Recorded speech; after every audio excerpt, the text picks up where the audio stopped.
Berarti yang harus kita lakukan pemisahan gaya berpikir orang untuk menjatuhkan Islam seolah-olah Islam itu buruk. Tempatnya diambil di sini, tapi dijabarkan secara global. Sehingga mereka sampaikan di media betapa buruknya Islam itu teroris, Islam itu miskin, Islam itu ini, Islam itu, semua disampaikan. Sekarang saya tanya, yang Amerika tuh Muslim enggak? Enggak terbukti sama sekali kalau campur tangan yang WTC itu ada orang Muslim, tidak ada.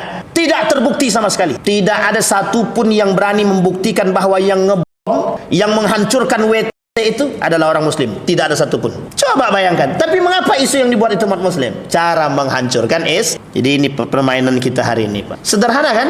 Itu berada dalam rumah kita. Gaya berpikir seperti ini dalam rumah.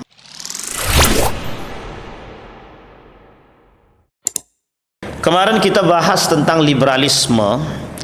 Saya tidak bahas lagi tentang itu secara global, tapi nanti dia ada beberapa kelompok, ada liberalisme, ada sekulerisme, ada namanya pluralisme, dan kemudian ada namanya materialisme atau rasionalisme, ada yang disebut dengan feminisme. Pokoknya yang ada isme belakang lah ya, yang ada ismenya di belakang. Nanti kita tutup dengan menampilkan, insya Allah selesai semua itu, kita tampilkan tokoh-tokohnya yang paling berpengaruh terhadap pola pikir seperti ini. Jadi Bapak Ibu, di tengah arus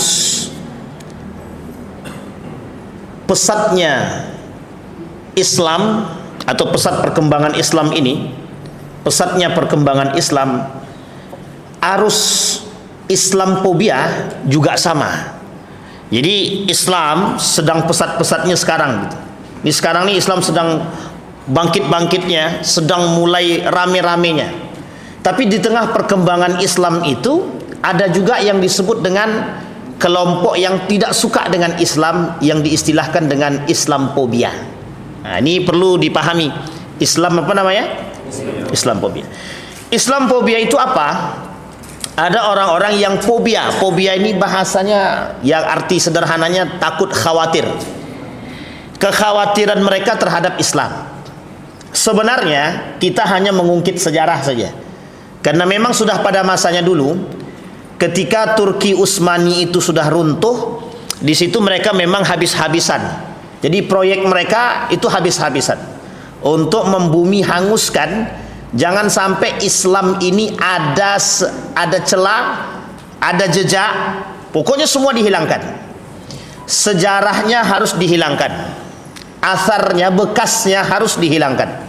Jadi kalau Bapak Ibu berangkat ke Eropa atau belajar ke Eropa, itu kita sulit menemukan latar-latar sejarah kecuali berdasarkan literatur baik dari Timur Tengah dan kejujuran para ilmuwan Eropa. Dua itu saja.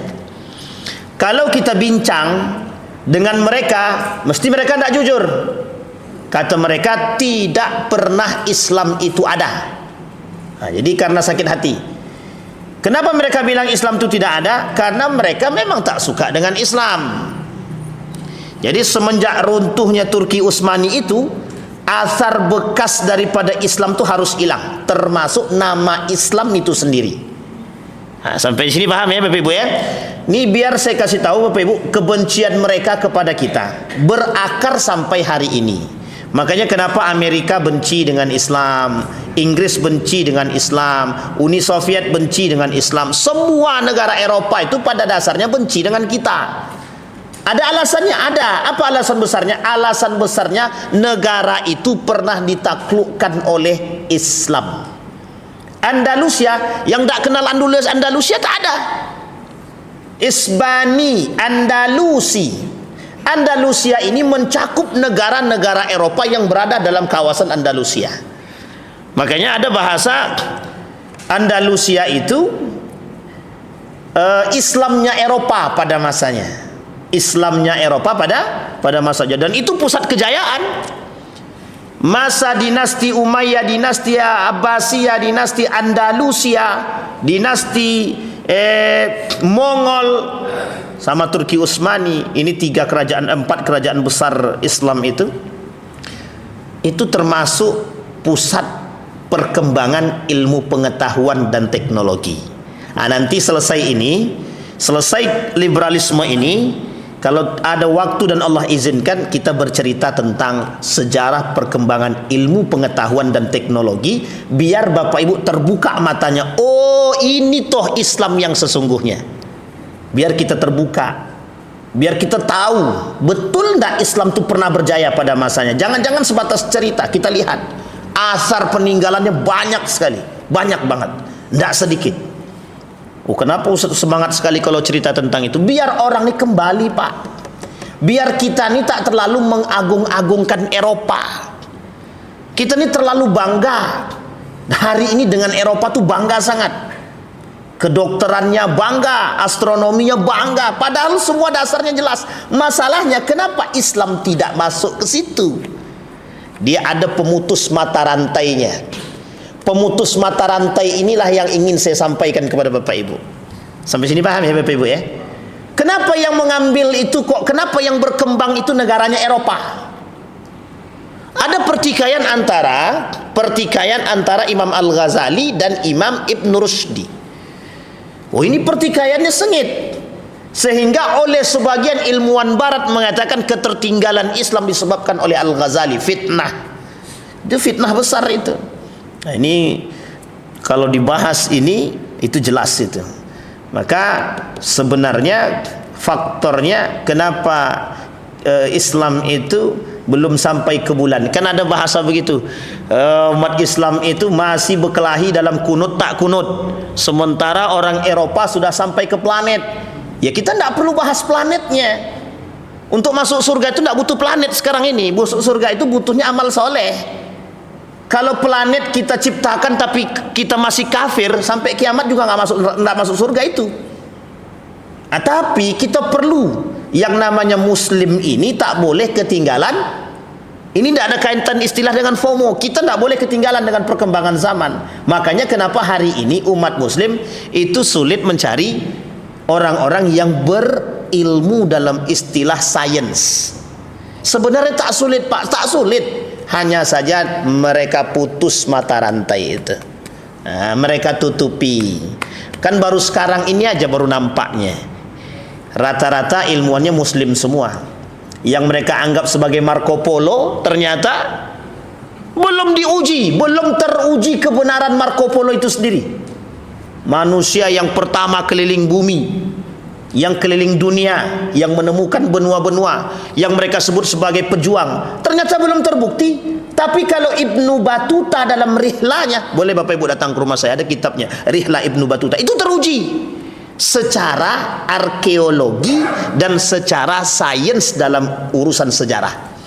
Diakui, para ilmuwan mengakui keberadaan Ibnu Batuta itu, Rihlah Ibnu Batuta. Sampai ada yang mengatakan sebenarnya Marco Polo itu ya Ibnu Batuta, kata mereka sebagian ya. Nah, kenapa ini harus diputus? Kalau ini tidak diputus, pengakuan dunia akan kepada Islam. Tapi kalau ini diputus, ternyata sepintar-pintar tupai melompat, akhirnya jatuh juga. Maksudnya apa? Sepintar-pintarnya mereka menyembunyikan ilmuwan-ilmuwan Muslim, hari ini terbongkar semua. Hari ini terbongkar semua. Nah, insya Allah pertemuan yang kalau kita selesai yang isma nih, kita sampaikan perkembangan ilmu pengetahuan dan teknologi pada masanya. Nanti kita lihatkan dalam video cuplikan pendek yang itu menjadi rasa sakit hatinya Amerika yang mendalam. Namanya Golden Age of Islam, masa kejayaan Islam. Oleh orang-orang Eropa disebut dengan Dark Age of Islam, masa kegelapan. Jadi dark age itu adalah masa kegelapan. Jadi mereka masa yang itu mereka tidak mau anggap. Sampailah yang disebut dengan hari ini. Sampailah yang disebut dengan runtuhnya Turki Utsmani. Makanya sejarah Turki Utsmani itu mulai terbongkar itu baru-baru sekarang, abad ke-19 dan ke-20. Para ilmuwan mengkaji kembali, mulai para ilmuwan-ilmuwan muslim itu turun dengan serius, barulah ditemukan titik temu tersebut. Ini memang kalau tidak kita dalam sejarah tahunya Islam masuk ke Indonesia mesti abad 15, abad 13, 15, 17. Itu aja yang kita tahu. Ternyata Islam masuk ke Nusantara ini abad keberapa? 7 dan 8. 7 itu Nabi masih hidup. Abad ke-7 Nabi masih hidup. Pertanyaannya, siapa yang melakukan ekspedisi? Ternyata pernah ditemukan dalam beberapa rihlah dan peninggalan Ibnu Battuta itu, salah satu di antaranya ada yang disebut dengan Ali bin Abi Thalib. Dan itu pernah dilakukan rihlah oleh para sahabat Nabi, dan pernah dikatakan oleh sejarawan itu sampai ke Nusantara, bukan Indonesia yang disebut, ya Nusantara. Nah, kenapa mereka harus tutupi kebenaran sejarah ini? Ada alasannya. Ada satu alasan. Pertama, mereka tidak suka Islam itu kembali. Oke, ini poin pertama. Ini harus dipahami dulu. Ustadz ini menebar kebencian aja terhadap mereka, negara Eropa, bukan menebar kebencian kita yang terlalu tunduk dengan mereka. Itu yang harus kita pahami dulu. Tapi kan kita boleh menuntut ilmu mereka, Pak Ustadz. Masalah boleh tak boleh itu bagi saya ikhtilaf. Kalau memang ada ilmuwan muslim, kenapa kita nuntut ke ilmuwan yang tidak muslim? Itu saya. Maka saya bilang ikhtilaf. Kenapa saya bilang ikhtilaf? Karena kalau saya pribadi, rumah sakit muslim sekalipun mahal itu lebih baik daripada rumah sakit non muslim. Enggak usah tersinggung. Ya memang begitu harusnya. Kalau bukan kita muslim yang mengangkat, siapa yang angkat? Ini gaya pemikiran liberal tadi yang begitu tuh. Bapak Ibu pilih mana? Sekolah muslim akhlaknya baik, sekolah non muslim akhlaknya baik, daripada sekolah muslim akhlaknya hancur. Pilih mana? Ada sekolah non muslim tapi akhlaknya baik banget, ada sekolah muslim tapi hancur semua akhlaknya. Pilih yang mana? Pilih mana? Yang punya anak jawab, yang nggak punya anak nggak usah jawab. Masuk rumah sakit yang Islam, tidak Pak, tidak bagus pelayanannya. Masuk rumah sakit non muslim, bagus banget pelayanannya. Pilih mana? Rata-rata umat manusia hari ini berbicara tentang apa? Akhlak kami kedepankan, agama kami kebelakangkan. Ini maksudnya apa? Ini maksudnya sekulerisme. Yang poin kedua. Poin pertamanya liberalisme, kita disuruh memilih sesuatu yang tidak patut untuk kita pilih. Poin keduanya, kita disuruh memisahkan agama itu. Kami lebih penting akhlaknya baik daripada agamanya, Ustaz. Tidak apa-apa dia tidak beragama, yang penting dia punya akhlak. Lu kok bisa? Kok bisa ada orang berakhlak tapi tidak punya agama? Mesti satu masa dia akan berbenturan. Itu mesti itu, Pak. Nah, jadi ini poinnya di situ. Poin pertama, kita disuruh milih. Pilih yang mana? Mana yang lebih baik? Yang lebih baik orang yang tidak sholat tapi akhlaknya mulia, ketimbang orang yang sholat akhlaknya tidak ada. Itu kan kita disuruh memilih tuh. Kalau disuruh memilih seperti ini mesti urusannya liberalisme nih. Kenapa kita katakan liberalisme? Ternyata dalam kesimpulan mereka, ternyata orang yang sholat itu tidak semuanya baik akhlaknya. Tapi kesimpulan keduanya apa? Ternyata orang yang tidak sholat itu banyak kok yang baik akhlaknya. Sekarang pertanyaan saya, betul tidak kesimpulannya begitu itu? Betul tidak? Dan itu yang kemudian ada kesimpulan dalam benak kita semua, yang kita hadapi dan kita temukan di lingkaran sekolah, di lingkaran masyarakat. Itu dia, liberalisme itu. Saya katakan kemarin, beberapa waktu yang lalu, liberalisme itu ada di mana? Di rumah kita. Siapa yang berbicara? Orang tua kita. Jadi yang membandingkan itu siapa? Iya, keluarga kita kadang-kadang yang harus kita lawan. Ndak ada tuh doh. Nanti sekolah di situ ndak akan pintar-pintar deh, malah jadi tukang ini segala macam. Begitu dia. Cara merusak Islam pelan-pelan tuh begitu. Sehingga apa? Rasa cinta terhadap Islam teredup. Kenapa? Yang dipandang kejelekan Islam. Sekarang kita balik. Kita balik. Banyak ndak umat muslim yang sholat akhlaknya baik? Banyak nggak? pernah tidak Bapak Ibu meneliti lebih banyak mana umat muslim yang sholat akhlaknya brutal daripada umat muslim yang sholat akhlaknya baik? Lebih banyak mana? Saya dengan sangat yakin sekali lebih banyak umat muslim yang sholat akhlaknya baik ketimbang umat muslim yang sholat tapi akhlaknya nggak baik. Kenapa Ustaz saya yakin itu? Sangat yakin sekali. Kenapa kok sangat yakin sekali? Kalaupun ada orang sholat dan akhlaknya belum benar, dia mesti kalau istiqomah sholatnya satu saat akhlaknya benar. Nah sekarang kita kembalikan. Berapa banyak orang yang tidak sholat akhlaknya brutal, dan berapa banyak orang yang tidak sholat akhlaknya baik? Saya berani memastikan orang yang tidak sholat akhlaknya lebih brutal itu lebih banyak ketimbang yang tidak brutal. Kenapa kok Ustaz saya yakin itu? Yakin. Karena memang kata Allah, salat itu mencegah perbuatan keji dan mungkar. Itu jelas. Kalau mereka salat minum khamar, representasinya jelas Pak Ustaz. Para koruptor muslim itu mereka, sekarang saya tanya, apa semua anggota dewan itu korupsi? Apa semua anggota dewan itu korupsi? Sekarang pertanyaannya, apakah semua anggota dewan itu Islam? Apakah semua anggota dewan itu sholat yang Islam? Kan kita nggak tahu. Jangan jadikan representasi. Bisa jadi, mohon maaf, yang korupsi itu yang nggak sholat. Bisa dipahami Pak? Jadi cara gaya berpikir kita, sehingga kita ini sekarang itu sedang diotak-atik dengan begitu gitu. Umat muslim tuh maling. Setiap sholat Jumat yang sendalnya hilang siapa? Umat muslim. Yang paling banyak miskinnya siapa? Di Indonesia ini yang paling banyak miskinnya siapa? Umat muslim. Yang paling banyak nyolong sendal siapa? Di masjid. Umat muslim. Yang paling banyak geletak-geletak di apa? Siapa? Umat muslim. Semua umat muslim. Kata mereka, umat muslim itu jelek, Islam itu jelek. Banyak orang miskinnya, banyak malingnya, banyak ininya, banyak buruk akhlaknya. Sekarang itu melakukan penelitiannya di mana? Indonesia. Sekarang kita kembalikan ke India. Yang maling siapa? Muslim atau bukan? Harus berani jawab. Yang maling siapa? Yang miskin siapa? Justru umat muslimnya di India rata-rata mereka baik semua. Rata-rata. Kenapa Ustaz yakin? Kami tanya sama kawan-kawan yang datang dari India, berapa banyak representasi umat muslim itu yang di sana? Rata-rata baik Pak. Kalaupun ada yang maling satu dua, berarti yang harus kita lakukan pemisahan gaya berpikir orang untuk menjatuhkan Islam seolah-olah Islam itu buruk. Tempatnya diambil di sini, tapi dijabarkan secara global, sehingga mereka sampaikan di media betapa buruknya Islam itu teroris, Islam itu miskin, Islam itu ini, Islam itu, semua disampaikan. Sekarang saya tanya, yang Amerika tuh muslim enggak? Tidak terbukti sama sekali kalau campur tangan yang mengebom WTC itu ada orang muslim. Tidak ada. Tidak terbukti sama sekali. Tidak ada satupun yang berani membuktikan bahwa yang ngebom, yang menghancurkan WTC itu adalah orang muslim. Tidak ada satupun.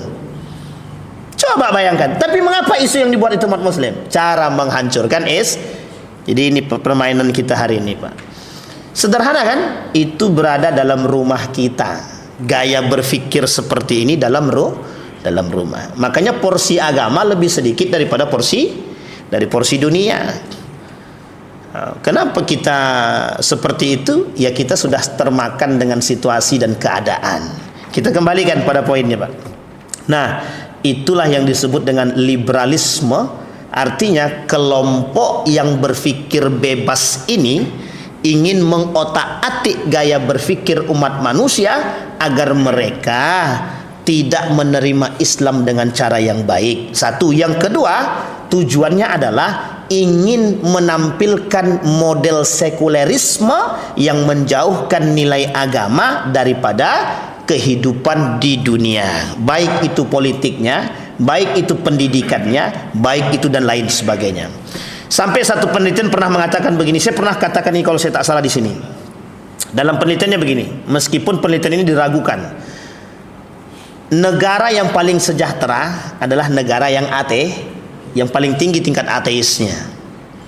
Jadi kalau tingkat ateis satu negara itu tinggi, maka insya Allah kata mereka nih negara itu sejahtera. Tapi kalau tingkat pemahaman agamanya yang disebut dengan radikal itu lebih tinggi, maka tingkat kehancuran satu negara itu jelas. Tingkat kesejahteraannya menurun. Ini gaya berpikir yang salah satu gaya berpikir liberal yang mengarahkan kita kepada sekuler. Nah, sekarang kita sampaikan apa sih sebenarnya sekuler itu, Pak? Sekulerisme itu memisahkan antara agama dengan kehidupan. Lebih tepatnya memisahkan agama dengan urusan pemerintahan, politik, pendidikan, dan kehidupan yang lain. Jadi maksudnya apa? Cukuplah agama itu ya di masjid. Kalau kalian mau beragama ya udah di masjid aja, nggak usah yang lain. Kalau masalah urusan kami itu mau pakai suap, itu nggak usah pakai campur tangan agama. Kalau kami mau urusannya hukum, nggak usah campur tangan agama. Kalau kami mau main politik, nggak usah campur tangan agama. Kalau kami mau pemilihan, tidak perlu campur tangan agama. Sehingga kalau agama dimasukkan, itu tidak tepat. Makanya agama hari ini, kata Humaila, Al-Quran itu harus bisa menyesuaikan kata Humaila. Ini kata perempuan yang mengaku hafal Al-Quran itu.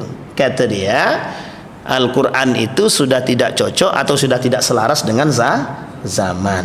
Nah, itu dia.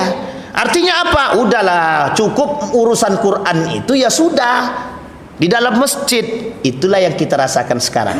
Kalau sedang acara MTQ, tidak ada yang heboh, biasa aja. Tapi kalau pacu jalur mendunia dia semua. Itu gaya berpikir yang tidak, saya tembak aja Pak, memang harus begitu. Apresiasi terhadap agama, bayangkan berapa besar apresiasi terhadap agama. Ada seorang anak kecil juara 1 baca Al-Quran, ada heboh, boro-boro heboh, umroh pun tak dapat, hanya dari personal travel itu sendiri yang memberikan. Tapi coba mohon maaf, yang joget-joget itu sampai ke dunia mengerti semua. Pertanyaannya jelas, pemisahan agama itu jelas. Persoalan agama diberikan dana yang sangat sedikit sekali. Kita buktikan Kementerian Agama dengan Kementerian Pendidikan, berapa bedanya? Itu yang orang-orang pendidikan mesti tahu, orang-orang yang tukang tulis anggaran mesti tahu tuh berapa jumlahnya tuh. Kalau dia mau jujur ya, kalau tidak jujur ya itu urusan dia lah, dunia akhirat mah. Sampai sini paham Pak? Kenapa demikian? Ya karena agama itu tidak ada urusan. Agama itu kata mereka tidak mendatangkan manfaat, apalagi tidak mendatangkan ekonomi. Orang yang suka dengan pacu jalur ini mendunia. Sementara yang suka baca Quran kan paling umat muslim aja. Representasinya dunia dengan akhirat. Lo pilih mana? Kalau akhirat kami cepat mati, kalau dunia kami bisa bertahan lama hidup. Sehingga dalam benak kita sekarang ini pikir dunia. Ntar dulu pikir mati. Sekali mati panggil ustadz untuk doa. Paham maksud saya kan? Kalau sudah mau mati baru datang agama. Tapi sebelum mati tidak ada agama yang dipikirkan. Nah, inilah gaya pemisahan agama sampai di situ. Sampai sebegitunya mereka menyusun strategi agar kita nih betul-betul terasa jauh daripada agama. Makanya mohon maaf. Ketika sudah ada masalah baru datangnya ke agama. Tapi kalau tidak ada masalah, agama itu seolah-olah perusak. Nah, ini yang ditanamkan oleh mereka hari ini. Mereka berhasil menanam itu, meskipun kita sedang berjuang melawan itu. Nah, sekulerisme memisahkan itu. Dia nggak pengen ustadz bicara tentang politik. Maka dulu kan ada bahasanya, ustadz tidak usah bicara politik, cukup bicara ABCD. Sehingga ketika Zainuddin MZ turun ke yang itulah pokoknya partainya, turun ke situ langsung berkurang jamaahnya kan. Wah, padahal mohon maaf, Islam sudah berbicara politik di zaman. Dalam Al-Quran itu kalau kita mau lihat tentang politik banyak. Bahkan Islam berbicara tentang pemimpin itu harusnya seperti apa. Islam bicara itu politik. Bagaimana komunikasi seorang pemimpin, ketegasannya itu politik, dan itu dibahas dalam Islam. Mengapa kita disuruh tidak membahas itu? Ada alasannya? Ada. Kalau Islam datang dalam urusan politik, banyak aturan yang harus kita penuhi, sehingga celah untuk melakukan kemaksiatan, korupsi, kecurangan dan lain sebagainya itu tidak nampak. Tapi sekarang perhatikan, mengapa hal itu terjadi? Ya karena kita menjauhkan diri kita daripada Islam atau nilai itu sendiri. Makanya mau suap aja sempat mau dihalalkan kan? Suap sempat mau dihalalkan. Besok apalagi yang mau dihalalkan? Zina mau dihalalkan, khamar mau dihalalkan, mau dihalalkan. Makanya mereka katakan ndak usah bahas agama. Kalau bahas agama LGBT sampai kiamat nggak akan disahkan. Nikah beda agama sampai kiamat nggak akan disahkan. Ya sejak kapan Islam mau mengesahkan hal tersebut? Nggak bisa. Urusan nikah ini urusan sosial, cinta sama cinta, nggak perlu ada urusan agama. Coba berarti kalau begitu setiap orang berhak. Kalau sudah berhak, mohon maaf, zina tengah jalan itu kalau agama nggak ikut campur, kira-kira apa yang terjadi? Mohon maaf ya, kita berbicara kebebasan. Kalau seandainya kita berbicara tentang kebebasan, kalau seandainya Islam tidak berbicara, agama tidak berbicara, kira-kira zina itu seperti apa hari ini? Bukan seperti binatang, lebih parah daripada binatang. Coba, itu yang mau kita banggakan? Enggak. Andai kata Pancasila kita ini bukan pada Tuhan ketuhanan yang Maha Esa, itu kan simbol tuh ketuhanan yang Maha Esa itu. Mana Tuhan yang paling esa di muka bumi ini? Tidak ada, cuma selain daripada Allah.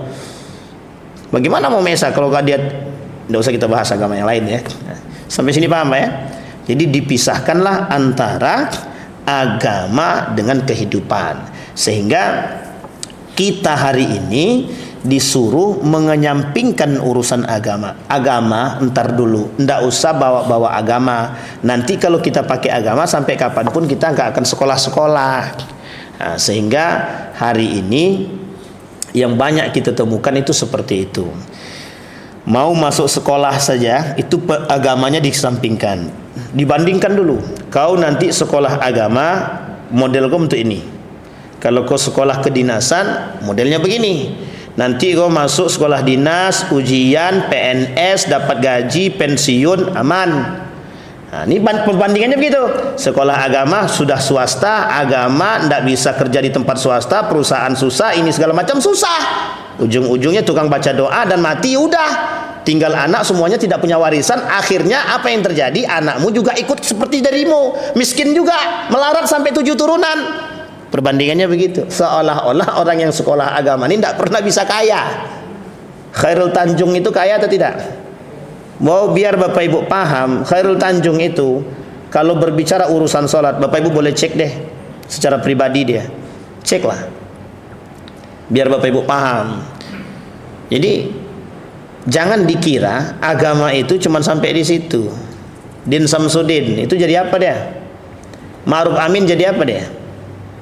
Yang menjadi delegasi Indonesia dari turun temurun ke beberapa negara itu rata-rata lulusan pesantren, rata-rata lulusan pesantren. Alumni Gontor itu mewakili 2 bahasa sekaligus, Arab dan Inggris. Rata-rata turun temurun mereka. Jadi jangan berkata bahwa lulusan pesantren itu cuma angkatan adik kelas saya di bawah saya 2 tahun itu jadi BIN, Badan Intelijen Negara, alumni pesantren, Universitas Pertahanan Negara, beasiswa ada 2 orang sampai hari ini. Itu bin dia. Jadi jangan berbicara bahwa lulusan pesantren itu cuma jadinya tukang doa dan baca Yasin. Sekarang saya tanya Bapak Ibu, banyak enggak orang yang, mohon maaf nih saya bukan nyinggung ya, bukan singgung, banyak enggak orang yang sekarang itu bukan sekolah pesantren tapi jadi ustad? Bahkan mohon maaf cari ladang di situ. Itu kalau kita mau bicara dengan kasar, banyak yang tidak lulusan pesantren sekarang jadi ustad. Kenapa? Ladangnya lebih jelas ustaz gitu ya. Nyari duitnya malah lewat itu memang parah itu. Itu juga justru parah betul itu. Tapi sekarang salahkah ketika seorang alumni pesantren jadi pilot? Adik kelas saya, satu angkatan dengan saya. Alumni 2008. Jadi sekarang tinggal di Batam. Dia pilot deh. pilot, tentara, banyak tentara yang lulusan pesantren. Bahkan sekarang hampir semua sekolah itu universitas menyediakan beasiswa bagi mereka yang hafal Quran lulusan pesantren. Jadi jangan dikira. Nah sekarang ketahuan, apa ketahuannya? Berapa banyak lulusan-lulusan pesantren. Mohon maaf saya tidak membandingkan, tapi kita perlu meluruskan yang bengkok. Berapa banyak hari ini yang orang-orang membutuhkan lulusan pesantren yang mengerti agama. Tapi jangan gara-gara itu dirusak hanya karena kacamata satu orang. Tuh yang koruptor itu lulusan pesantren dia, jadi tidak bisa menjamin dia. Wah, tapi cuma satu orang Pak. Rata-rata yang lain nggak lulusan pesantren, nggak dibicarain tuh. Memang begitu cara berpikirnya, demikian. Untuk merusak Islam tuh begitu cara berpikirnya. Sampai sini paham Pak ya? Sehingga yang tertanam dalam benak kita bahwa agama itu datang untuk merusak. Agama datang untuk merusak. Makanya mereka tidak suka dengan agama. Nah, ditambah lagi dengan doktrin-doktrin orang-orang yang sekolah di luar, balik kemudian tercuci otaknya, mereka merusak. Termasuk ditambah dengan doktrin-doktrin yang lain. Kok cuman salaman aja harus diatur? Kok cuma pakai jilbab aja harus diatur? Kok cuma begini aja harus? Bukan begitu. Itulah agama. Agama itu mengajarkan regulasi, aturan. Coba manusia ini di muka bumi ini kalau nggak pakai aturan, apa yang terjadi? Lampu merah, kalau tidak pakai ada lampu merah, kira-kira apa yang terjadi? Nunggu mereka sadar. Kapan mereka sadar? Kalau kita tunggu mereka sadar, kalau sudah banyak yang mati baru pada sadar. Akhirnya kan sekarang tuh udah banyak hancur, baru pada sadar semua. Oh ya, kami minta maaf, ini segala macam. Ya, lebih baik daripada tidak sama sekali, kan begitu. Sampai sini paham Bapak Ibu ya? Tapi coba aturan agama itu kita terapkan. Jadi berbicara ini kata Ustaz Budi Azhari itu, agama itu tidak bisa dipisahkan dari kehidupan, itu tidak bisa. Agama tidak bisa dipisahkan dari politik, tidak bisa. Penyeimbang politik itu bisa diseimbangkan dengan apa? Dengan agama. Karena agama punya aturan. Memilih pemimpin harus jujur, adil, bijaksana, tegas. Ini semua itu diatur dalam agama. Dan yang terakhir dalam Islam, pemimpin itu harus beriman yang kuat. Kalau imannya kuat, pemimpin yang baik itu imannya kuat, maka tidak mungkin tertipu dia dengan urusan suap menyuap. Yang kedua, dia punya ketegasan. Tidak mungkin negara asing itu bisa mudah mengelabui. Ini ketegasan. Kemudian kalau pemimpin itu kaya, mau korupsi dia mikir-mikir dulu, karena dipengaruhi oleh iman. Dan terakhir, pemimpin itu harus cerdas. Lah kalau pemimpinnya nggak cerdas gimana?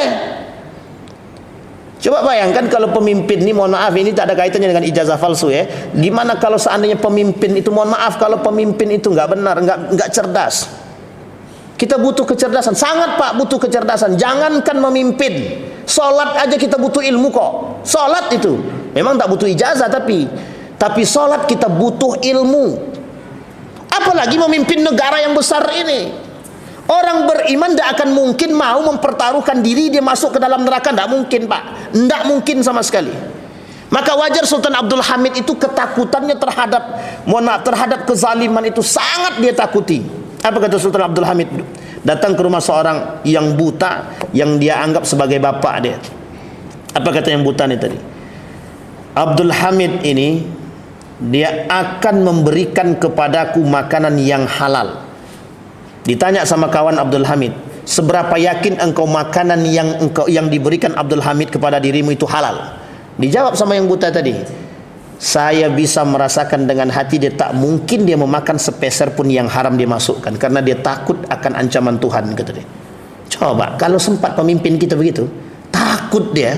Para pemimpin kita nih, kami takut dengan ancaman dan azab Allah yang masuk ke dalam, yang akan Allah berikan kepada kami dari sepeser atau sesen yang kami makan yang haram. Kalau sempat pemimpin kita begitu Pak, oh, jangankan 500.000, 100 rupiah pun gak akan diambilnya Pak, tak akan.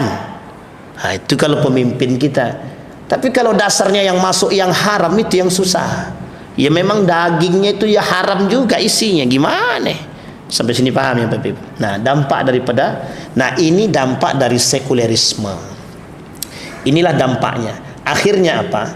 Kita menghasilkan generasi-generasi, kita menghasilkan pemimpin-pemimpin, kita menghasilkan orang-orang yang memang mereka beragama ala kadarnya saja. Yang penting kami sholat, masalah kami paham dengan agama tak paham itu urusan belakang, yang penting kami sholat.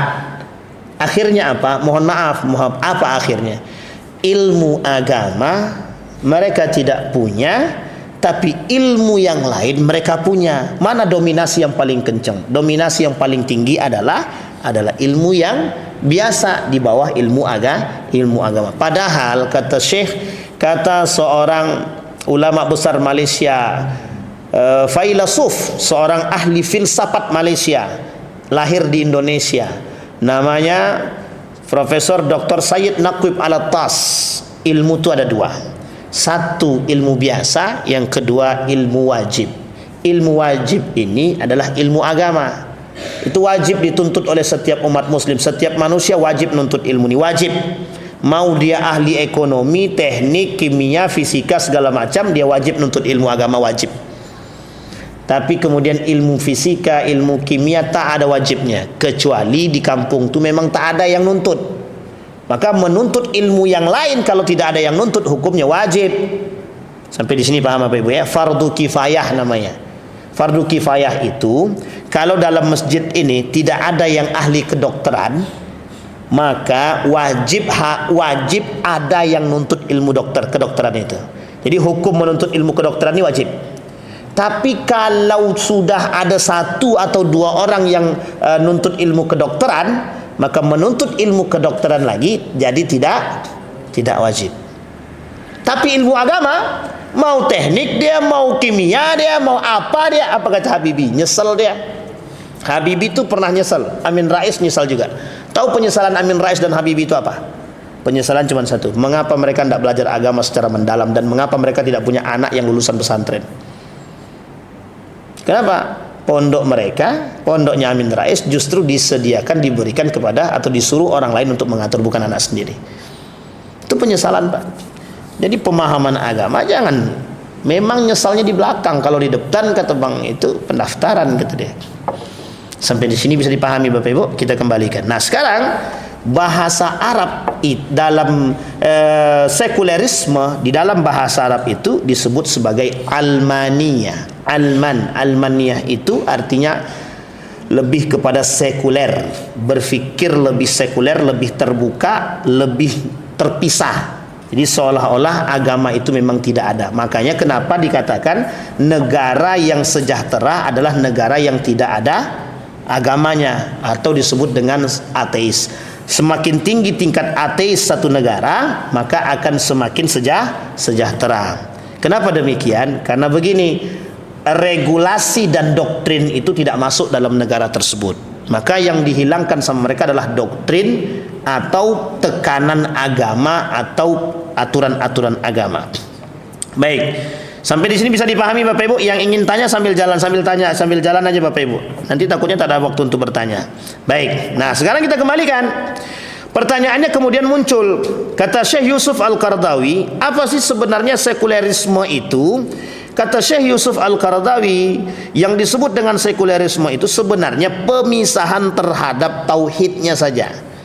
Jadi memisahkan paham-paham tauhid dan keimanan ini daripada kehidupan itu sendiri. Artinya adalah, kata beliau, pandangan hidupnya itu tidak boleh mengacu kepada agama. Fundamentalnya bukan agama, tapi fundamentalnya adalah kehidupan. Artinya apapun yang terjadi di kehidupan ini, ya harus tidak boleh disandarkan kepada agama. Maka yang kata mereka, konsep-konsep wahyu itu tidak sejalan atau terpisah dengan kehidupan. Nah, ini poin-poin pentingnya, Pak. Konsep wahyu terpisah dengan kehidupan. Sekarang kita lihat, kita rujuk sedikit. Ketika Islam belum datang, bagaimana keadaan sebelum Islam datang? Hancur lebur, budak merajalela, perempuan tak bernilai dan tak berharga. Ini kalau kita bahas dalam sejarah, perempuan itu zamannya pra-Islam, sebelum Islam, oh, ndak ada bu, ibu-ibu ini ndak ada sama sekali nilainya. Kata Ali bin Abi Thalib itu sendal perempuan itu ibarat sendal. Kalau mau dipakai, ya pakai. Kalau ndak mau pakai, ya buang. Buang aja. Kalau kami bosan, ya kami buang. Kalau ndak bosan, ya pakai. Namanya aja budak. Pelampiasan. Maka bahasanya dulu perempuan itu cuma pelampiasan saja. Tidak ada mulia-mulianya sama sekali, tak ada. Makanya ketika Islam datang, perempuan itu terhormat banget. Makanya mereka nggak suka. Kenapa nggak suka? Lah iya, karena mereka biasanya diurus sama perempuan, yang mandiin mereka perempuan. Jadi karena mereka punya duit, mereka bisa beli perempuan siapapun yang mereka mau. Kalau nanti ada datang raja, mereka tinggal serahkan, raja tinggal pilih. Ada misalkan raja dari negara asing datang, raja tinggal pilih mau perempuan yang mana, nanti kita beli, nanti kita kasih. Perempuan-perempuan itu mau tidak mau ngikut aja. Begitulah tidak berharganya perempuan pada saat itu. Tapi Islam datang. Nah, ini yang merusak nih feminisme ini. Yang merusak nih feminisme, emansipasi wanita. Nah, gara-gara mereka itulah konsep cuma karena poligami rusak semua dibuatnya. Cuma gara-gara poligami rusak semua dibuatnya. Hati-hati itu merusak akidah itu. Padahal kan urusan perempuan ini bukan hanya pada urusan poligami saja. Karena dalam benak ini kalau ada perempuan poligami. Enggak bu. Masih banyak kehormatan perempuan yang dijaga oleh Allah itu sangat dalam Al-Quran tuh. Coba bayangkan, ada surat Ar-Rijaliyah, enggak ada surat laki-laki itu, enggak ada. Yang ada surat An-Nisa. Itu kehormatan perempuan seharusnya yang harus dibanggakan gitu. Bagaimana tidak? Perempuan itu diberikan derajat tertinggi. Paling banyak yang bisa masuk surga tanpa hisab itu cuma perempuan dibandingkan dengan laki-laki. Nah, tapi jangan cari yang lain ya. Ya maksudnya itu bukan urusan poligami saja gitu loh. Masih banyak urusan-urusan yang lain. Nah, ini yang harus kemudian kita bahas. Nah, cuma kedatangan orang-orang seperti ini dengan paham-paham seperti ini yang menyesatkan ini, itu tujuannya adalah menjauhkan kita. Sehingga mohon maaf ketika ini ibu-ibu jangan tersinggung lagi. Kita bahas satu persoalan poligami saja. Betapa banyaknya perempuan hari ini menolak dengan kontan, dengan mutlak, kami tak suka di poligami. Kecuali yang belajar. Dan itu Bapak Ibu harus paham, begitulah mereka didoktrin agar mereka tidak mau dipoligami. Sebenarnya tak salah, ibu-ibu tidak mau dipoligami itu tidak ada masalah. Hanya saja yang kita khawatirkan ibu-ibu terjebak dalam kebencian terhadap poligami. Kalau ibu-ibu benci dengan sunnah Nabi, ibu-ibu bisa jadi munafik. Jadi munafik kita.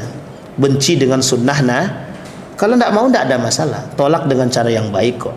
Toh Siti Khadijah juga tidak dipoligami. Siti Aisyah baru dipoligami itu setelah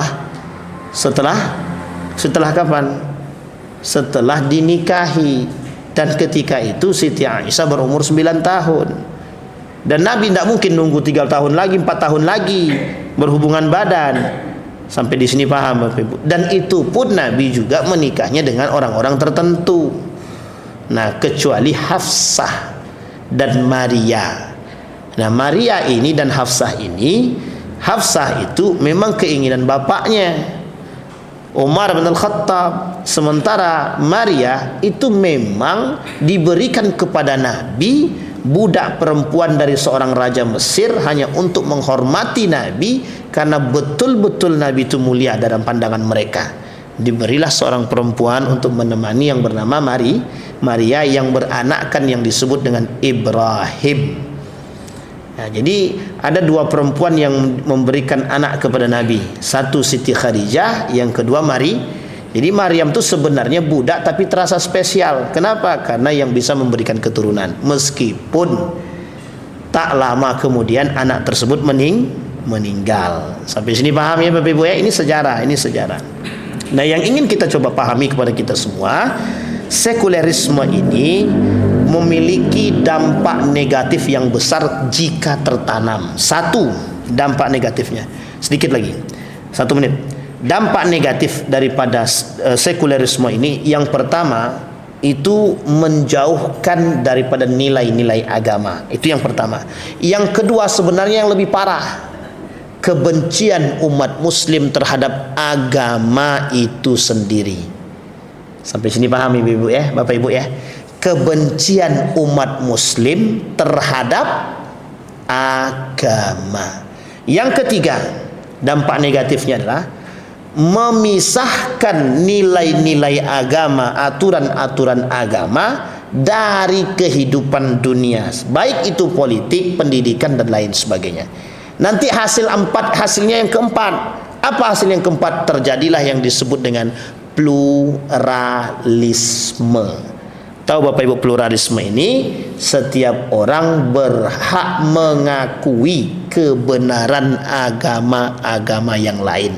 Insya Allah kita bahas di pertemuan yang akan datang, sembari kita merefleksi sebagian daripada sekularisme ini di pertemuan selanjutnya. Mudah-mudahan ada manfaat, mudah-mudahan bisa menambah wawasan, mudah-mudahan bisa menjadi benteng bagi Bapak Ibu agar tidak terjerumus dalam persoalan sekulerisme ini. Fa'tabiru ya ulil absar la'allakum tuflihun. Assalamualaikum warahmatullahi wabarakatuh.